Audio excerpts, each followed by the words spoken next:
Okay, we're recording. Okay, we wanted to welcome everyone to this monthly Mountain Land MPO Technical Advisory Committee meeting. The date is April 22nd, 2021. The time is 1:30 p.m. Again, this is an electronic meeting via Zoom. And we just wanted to welcome everyone to the meeting. It's my understanding, Chad, we do not have any public comment. Is that correct? That's correct. We've not received any public comment at this point. Okay. So with no public comment being submitted, we'd just like to welcome everyone. And I would suggest that we go ahead and move on to action item number 2, which is the approval of the meeting minutes from March 22nd, 2021. Do we have anyone who would like to discuss those?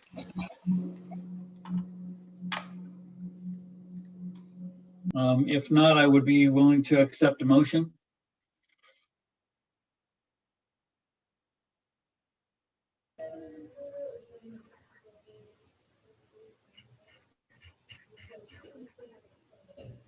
Brad, I'll go ahead and make a motion that we approve the minutes of the March 22nd, 2021 meeting. Okay, thank you, Richard. Brad, I'll second that motion as Chris trusted with Eagle Mountain. So we have a motion and a second to approve the meeting minutes from March 22nd, 2021. We'll just go ahead and ask for a vote on that. All who are in favor, please say aye. Aye. Aye. Any opposed? Any opposed, please say nay. Okay, motion carries. Go ahead and move on to action item number 3. That's an action item to approve the fiscal year 2022 Unified Planning Work Program, the executive summary by Sean Seeger. Go ahead, Sean. Thank you, Brad. Can you hear me okay? I can hear you fine. Okay, great. I always try to check because you know how this is. All right, this is our regular work program approval time of the year, and just wanted to bring this to TAC and get you to look at it, review it, make a recommendation to Regional Planning Committee. Regional Planning Committee will look at it first week in May and go through it. Basically, it's the same story you've heard in previous years, with a little bit of some changes in the dollar value of some new studies. I'll go over that in just a minute. This budget is 2.8 million. Last year's was 2.6 million approximately. This work program funds the staff at MAG and all the planning activities that we do at MAG, all the pass-through studies that are located in the work program. It spends about 2.2 million on staff. We fund about 13 full-time equivalents with this budget, and we're increasing staff salaries this year at about 6%. I think we've got 3% COLA, 2% merit, 1% for a Christmas bonus. We call it a longevity bonus. The new studies that are proposed in this year's budget is joint planning studies with Wasatch Front Regional Council, UDOT and UTA. That's something we do every year. Pool some money. That's about $40,000 out of our budget. Travel demand modeling, I think we're putting in about $85,000 into that category. That includes the staff share of Chad Worthen at WFRC. We all share a piece of him. As well as some pass-through funds to go to some consultants. We have the planning opportunities contingency at $200,000. If something comes up during the year that we need to spend some planning money on in terms of a study, we have the ability to do that. So if you guys ever run into something that you can't solve and we need to put some planning money on it, please get a hold of us. And we've got that $200,000 contingency there just in case. And then we've got about 150 in the project management and the development engineering consultant contract. That's the contract that helps Bob manage some of the local government contracts for the TIP project, as well as Jim Price's aftercare program for bike ped facilities. The new item this year is the household travel survey and the streetlight data. The household travel survey we do once every 10 years, and we do it right after the census. And what we do is we ask people how they get around, where their typical day starts and ends, and all the trips in between. In the old days, we used to give people a journal, and they would actually write in their journal, that I dropped my kids off at school. I went over to Starbucks and got a croissant, and then I went over to my mother-in-law's, and I came back home, and then I went back out and picked the kids up from school and stopped at Smith's, and very detailed diary. And now it's a much more electronic, and they keep track of it with a cell phone, and it's much more streamlined. But we're doing that this year. It's about a $2 million project. We're going to pay for that over 3 years. We do that in partnership with UDOT, UTA, WFRC, Cash and Dixie MPOs. So it's a pretty significant effort. I think we're putting 150 into it this year, 100 next year, and 100 the third year. The streetlight data is a new purchase for us. This is really interesting data. And we will do a briefing on this to TAC here in the next couple months. It's all of the origin and destination data is provided by Bluetooth and cell phone data.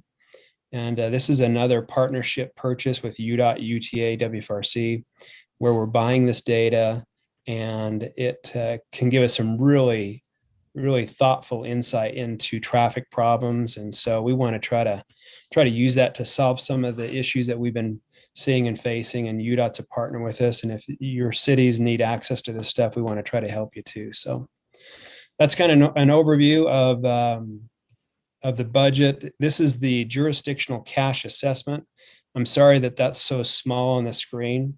We did include this in your packet that was emailed last Thursday as well. And basically it shows you your cities or your county, what you paid last year into MAG and what you're expected to pay this year into MAG.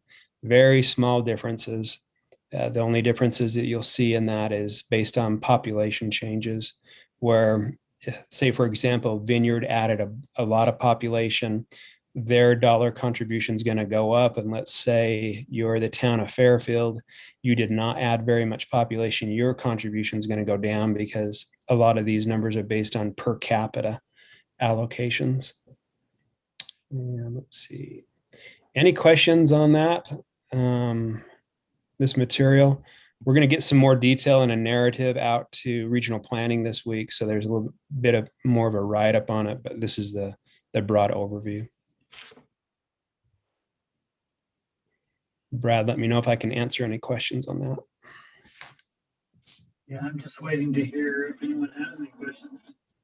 It's a pretty standard, right? I mean, every year this comes back to us. That's right. Last year's dollar value was 2.6 million. This year's is 2.8 million. Big increases in that pass-through studies piece with the streetlight data and the household travel survey at about 178,000 additional dollars in that category.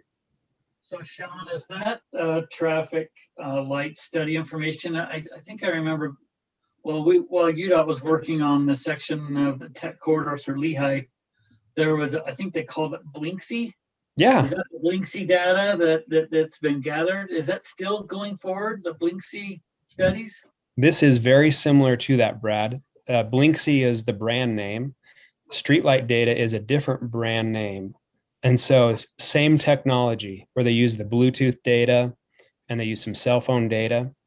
Only what this is this is statewide coverage. So Blinksy was, you had to deploy Blinksy into certain locations. Right. This data from Streetlight is already out there. We're collecting it anyway with our existing devices. And it's a master purchase of data by UDOT, UTA, and MAG. I think we're spending about $120,000 a year between the 4 organizations that are purchasing it. Our portion is like 30,000 this year, and we'll be purchasing that over the next couple of years. And we have 1,000 zones. So we can pick 1,000 zones every year. And so if we have a special project that's coming up, like Tech Corridor, for example, we could say, hey, we want to allocate 50 of those 1,000 zones to the Lehigh Technology Corridor project. And then we would be able to analyze that data and understand it. So it's the same thing as Blinks. Yeah, it's a great comparison. And my understanding is it's a very strong tool towards origin, destination, things like that, so that we know how much. I know Lehigh would be interested in knowing, what types of capture we're having within, heavy office building areas or TODs or things like that. So I'm hopeful that this is that type of data. It sounds like that it is. It is. It's all O&D data. And what we'll do is we'll have Tim Harris make a presentation on this to TAC and then let you guys know how you can access it via our contract. And we may not be able to get to everyone the first year, but over time we can get to everyone, with our allocation of traffic analysis zones. So love to do that with you. Sounds good. Well, if there are no questions from any of the other members of the committee, I'll go ahead and accept the motion on this item.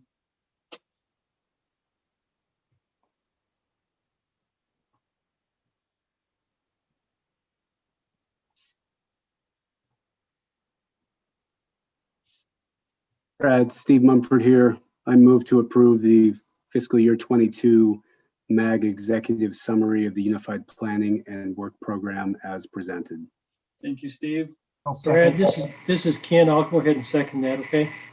All right, thanks, Ken. Okay, we have a motion and a second on this. All in favor, please say aye. Aye. Aye. Aye.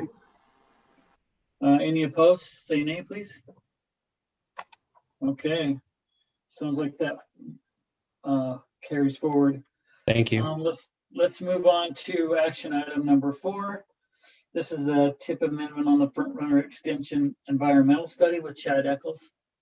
Go ahead and take it away, Chad.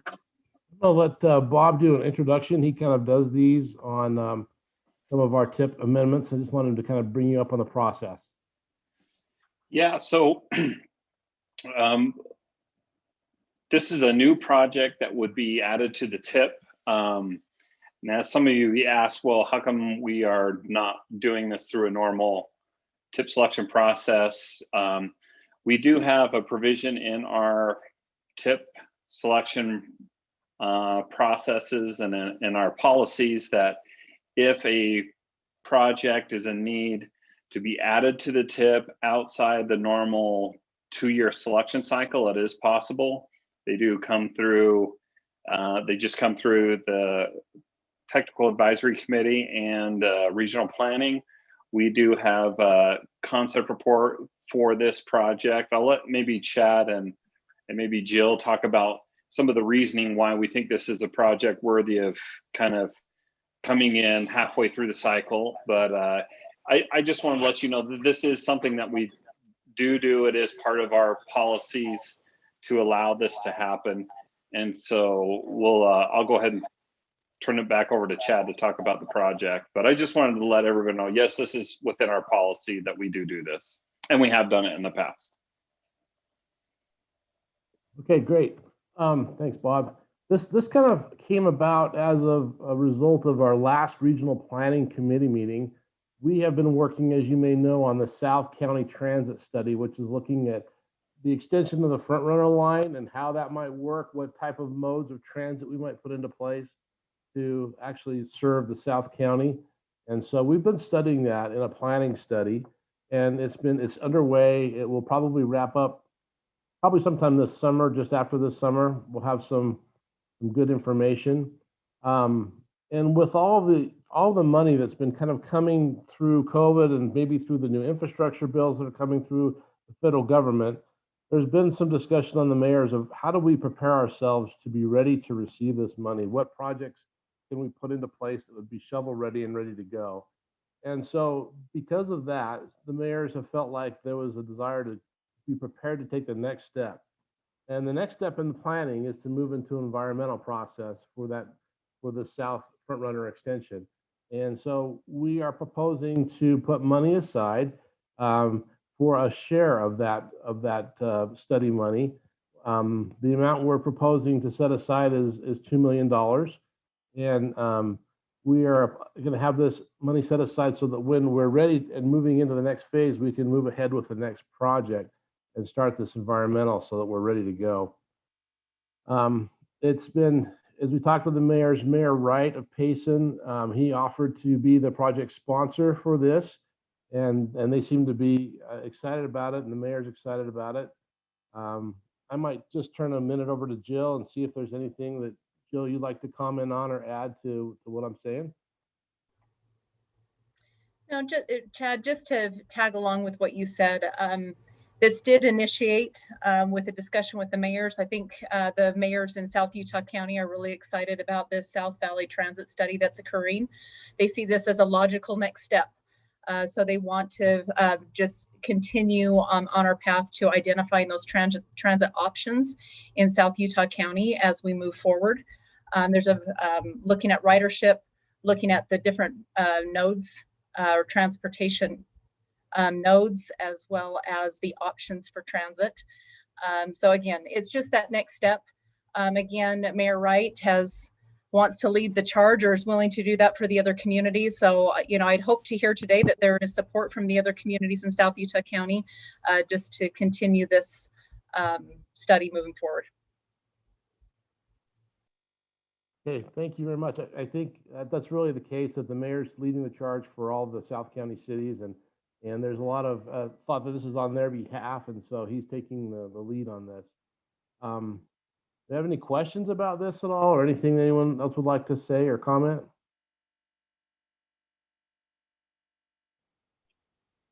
Chad, just one question. My assumption is that this 2 million that you're proposing to set aside, this money does not affect the other projects that have already been approved. This is or their respective contingencies. Is that correct?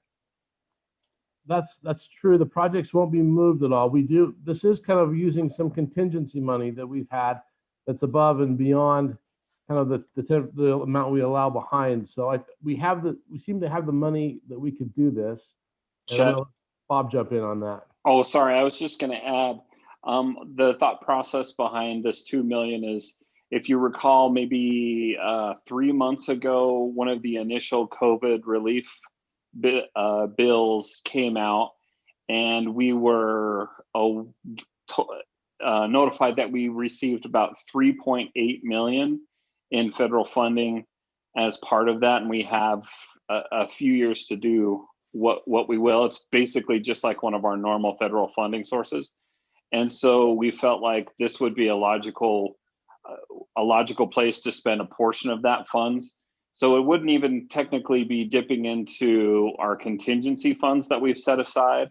It's actually probably the funding that we would use is that 3.8 that we didn't even know we had until just a couple of months ago, that would be assigned to this. And then the remainder would just be thrown on the proverbial pot for the next selection cycle, and just be able to select maybe an earlier project at that time. Okay, that answers my question then. Do we have any other questions from members of the committee? If not, I'd be willing to accept a motion.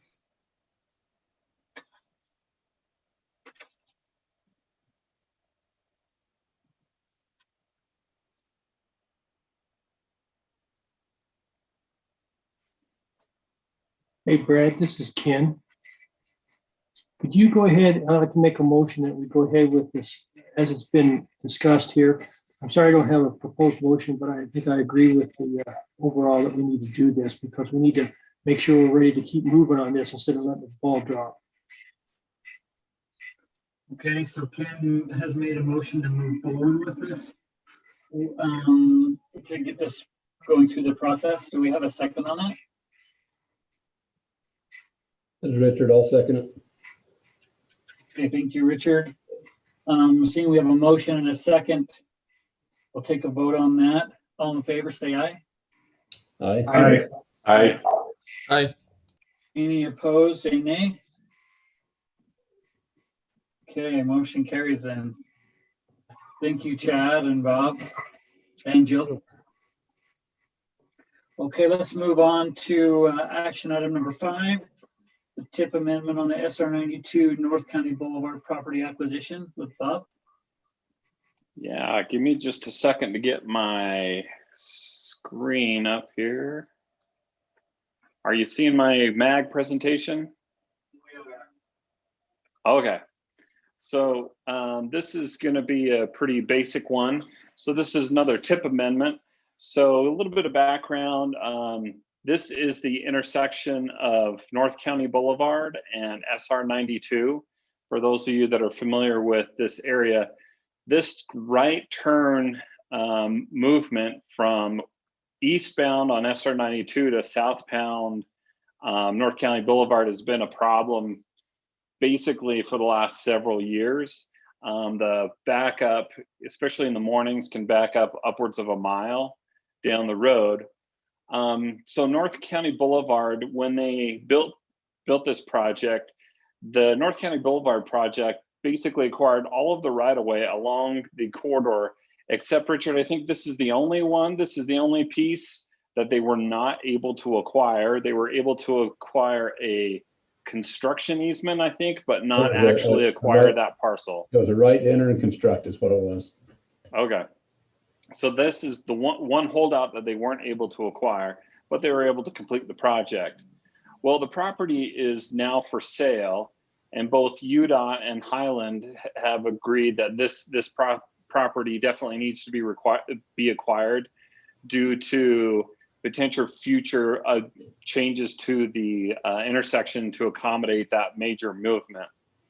The problem is, though, is due to various little, I guess, rules in some of our processes, this property doesn't necessarily fall into the requirements to be purchased through MAG's normal right-of-way process or UDOT's right-of-way process. And I wish Jim was here. He could explain a little bit more, but basically it's not on the list that would need to be required. But with that, both agencies still feel like it's important enough that the parcel be acquired before a business or a home be built at such a major intersection. Additionally, just down the road, Highland has the Canal Boulevard project that is nearing completion, and it's actually quite under budget. It's under budget.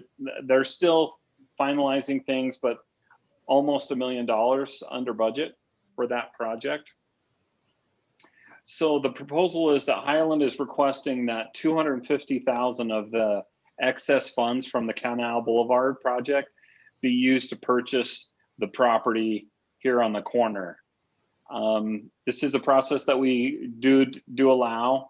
And typically when within a city, it's not something that needs to come before TAC and regional planning, but since this is a kind of a standalone piece of property, there's not an existing project right now in the tip at that intersection, it needs to come before this body and before regional planning for approval.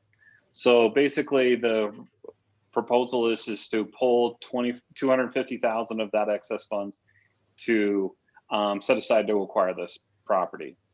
Are there any questions? Otherwise, there's proposed motion there. What, I don't know that the entire property is needed for the intersection improvements. Is there a plan for the remaining parcel? It's not a huge parcel, right? It's like 1/3 of an acre. Is the rest of it going to be like turned into a park or something, or?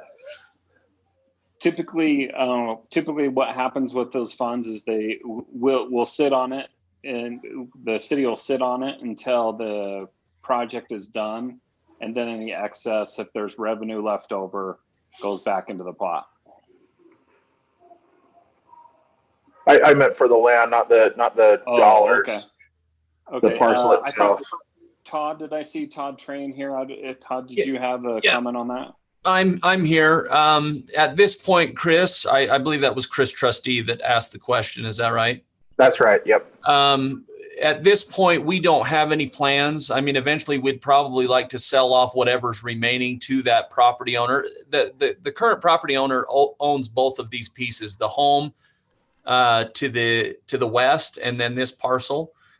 They're trying to sell them both as one, and then they've actually advertised this as a buildable lot. And that's why we want to jump on it right now. They've been very difficult to work with in the past, as Richard kind of mentioned. But they're currently listed for sale, and we've been working with MAG and UDOT, and we all feel like we need to jump on this and get it purchased.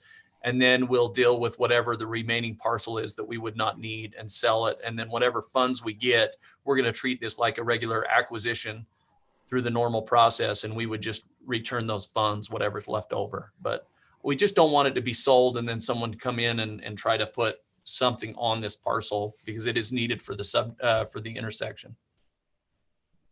So Bob and Todd, you guys would just follow the similar process that we have in place for the corridor preservation, even though it doesn't kind of fit into that or whatever, based on the conditions, you just follow that process. Yeah, I mean, this is county dollars that we would be purchasing, because that's what went to Canal Boulevard. And so we're going to treat it the same, that it was purchased with those funds, and they would go back if we ever sell anything off.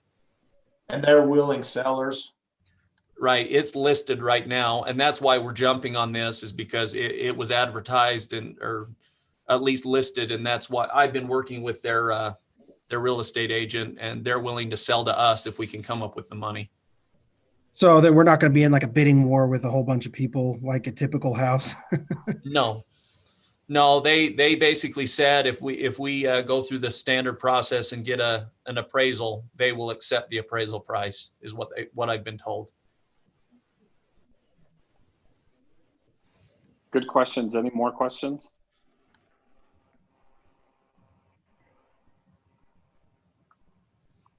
Other than that, that's the presentation, and there is a proposed motion.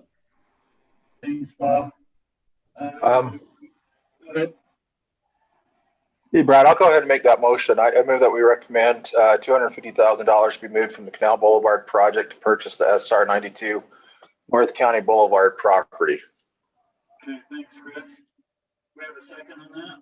I'll second that, Shane from Provo City. Thanks, Shane. We have a motion to approve and a second from Shane. All in favor, please. Actually, is there any other discussion, or that anyone has on that? Brad, this is Melanie. Who was the first person to make the motion? I did not hear. That was Chris Trusty. Okay, and Shane Winters, thank you. Yes. So without any other discussion, we'll go ahead and take a vote on this. All in favor, please say aye. Aye. Aye. Any opposed? Please say nay. Okay. Thank you. Yeah. Thank you. Okay, so moving on to item number 7 with other business. Do we have any business from UTA? Ken or Mary? No? Yeah, Mary does. I see her hand up. We can't hear you, Mary.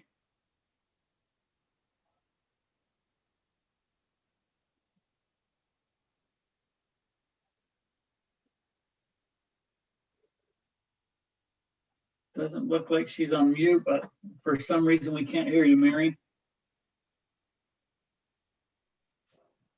Is that any different? There you go. We are. When I move my computer from home to work, something strange happens.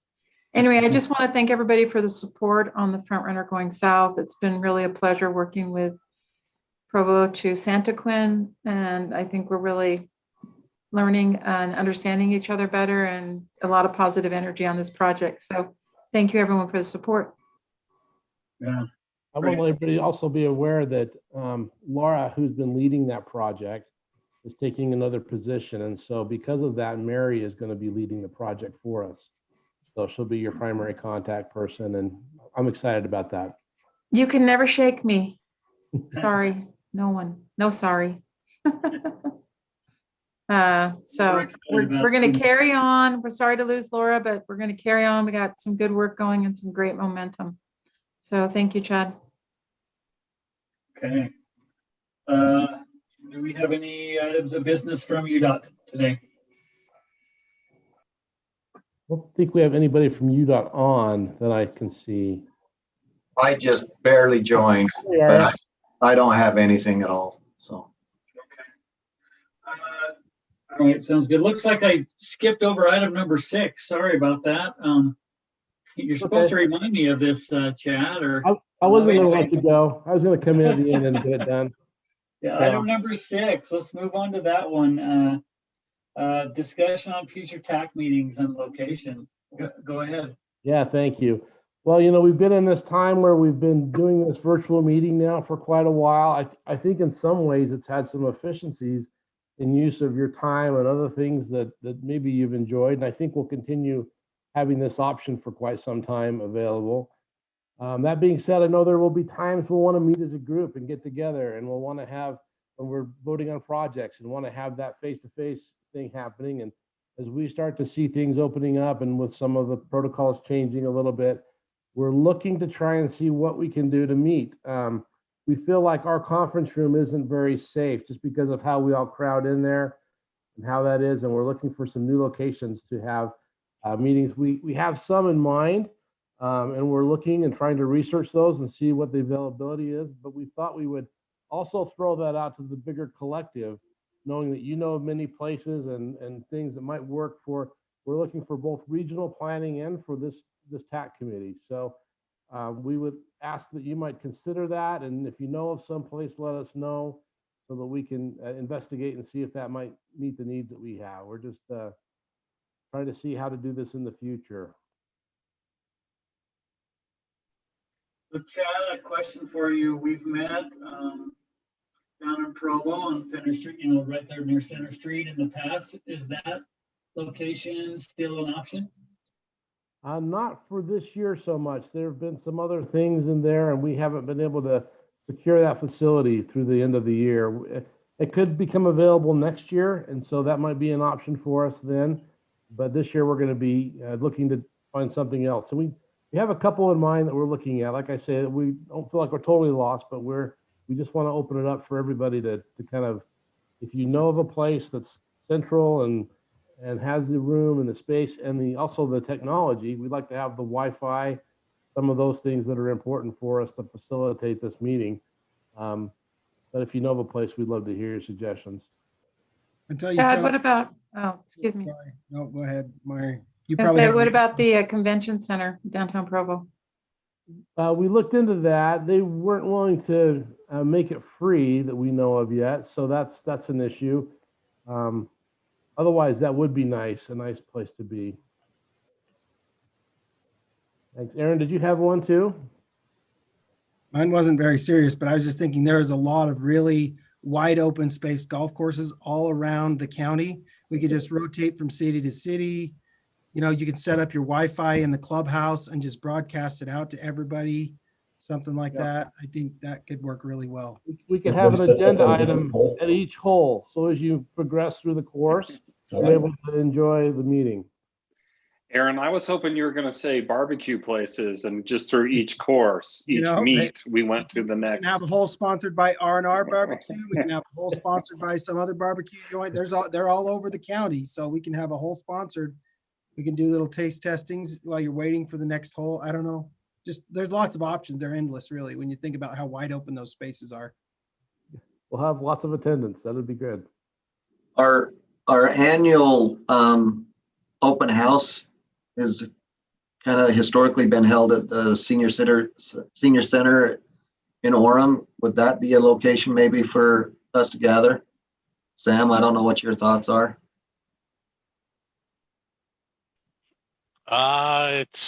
It's a possibility at the senior center, but I mean, I'll find out to see what we got going on. Hopefully that's not till September though, right?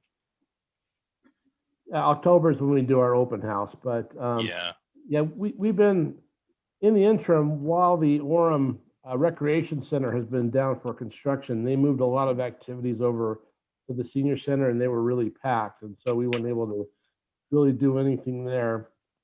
And as our meeting is about 1 o'clock, that's kind of, I think, lunch and bingo time over there. So I'm not sure how that might work either. Yeah, right. Good suggestion, though. Thanks, Eric. Hey, Chad, what's our normal, when pre-COVID, what was our normal attendance? We would be close to 30. 30? Yeah. Because I'm thinking I could maybe make some calls, but we have a large conference room in our power building in Lehigh, but unfortunately, Lehigh is kind of North County. It's not super centralized, whereas, Orem and Provo is more, but I mean, I can check if you would like me to, but I'm just curious. It would be a longer distance for some of the South County members, but.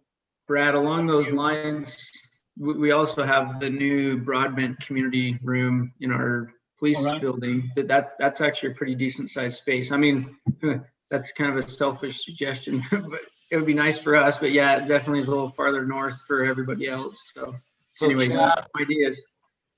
So Chad, here at our Public Works, we've got some nice space now that we've created for these exact situation, that have the available TVs, the Wi-Fi, the cameras, all things to do this type of meeting. We do have that. I just would need to check and make sure from our other departments scheduling every Monday, last Monday of the month, to go ahead and schedule that meeting. But I think we have the complete setup to do that here. Okay. Well, I think both Brad and Shane, you guys might have won yourself a visit from Melanie and I, so we might be coming down to check out your locations if that's okay. And yeah, why don't you give me a call, contact me, and we can set up a walkthrough. And great. Yeah, sounds great to me too. All right, thank you. And if anyone comes up with anything new, feel free to email me and just let me know. Right. So just Chad, go ahead. Just don't dismiss Aaron's suggestion too quickly is all I'm asking. Right. That would be my preferred. If we got to rank these choices, we love to rank everything. That would be number one already. So, and I could probably set it up over here at the East Bay Golf Course if we need to. Like I said, it goes without saying, we've all got them pretty much, every city except for Pleasant. Yeah, and we could just rotate around. Yeah, yeah. I'm sure Chad would love to tour all of those different venues to consider it. Yeah, I better play each one and just see which one fits our needs the best. Yeah. And I'm sure Todd Trent could even get us into Alpine Country Club. Oh, there you go. Probably not a chance, Shane. Now, if I could just get Seeger to cover my course fees. Chad, this is Jeff Anderson with Springville. We've got a multi-purpose room that's fairly large. It has tables, chairs. It's got Wi-Fi, but it only has a projector. Not the best one in the world. It's a little dark, but if you want to round that out to 3 to come check out, you're more than welcome as well. Okay, take you up on it. I love going to Springville. Yeah, it sounds great. Thanks everyone for taking that into consideration. I guess just to confirm then, Chad, the plan is still to meet the same Monday, right? I mean, the last Monday of the month. That's plan is still the same, correct? I think so. Yeah, that works well for our mailing to regional planning. And so we're able to take actions in TAC committee that will then be ratified or approved in regional planning. So we want to keep that same pattern going. Okay. So if we can keep the same time, that would be ideal. And we would want to look for a location that could probably lock us in at least through the end of the year at the same time. So. Right.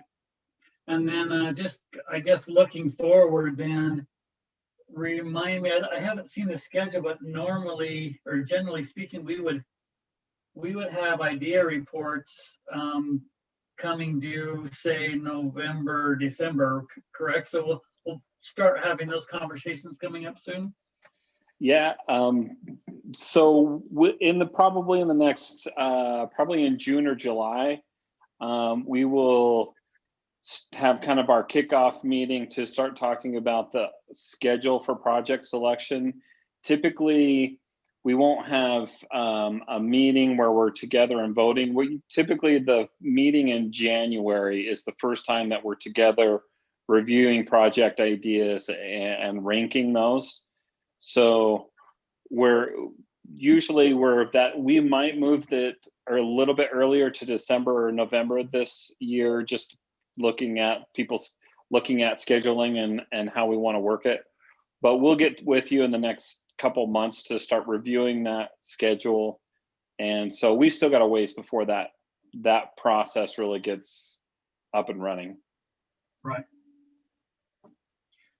Okay, sounds great. Then, well, unless there's any other items of business, I guess I would just say the next meeting is scheduled for Monday, May 24th, 2021 at 1:30 p.m. And it sounds like, Chad, you'll be meeting with some of us to determine whether we want to have an all live meeting or an all online meeting like we are now, or whether we want to have kind of a blend.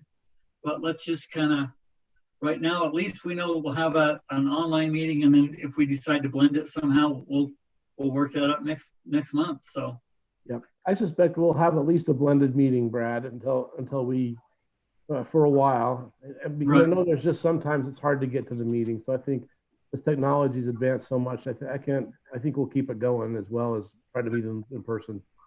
Yeah, that's great. Okay, well, I don't have any other items of business. Does anyone else? Seeing none, then I would go ahead and take a motion to adjourn if you desire. I move to adjourn. Todd Train. Okay, thanks, Todd. Do we have a second on that? I'll second. Kim with Lehigh. Thanks, Kim. I don't know that we need a vote on a motion to adjourn, but anyways, everyone say aye. Aye. Okay. Thank you. All right, we'll see you all next month then. Thank you.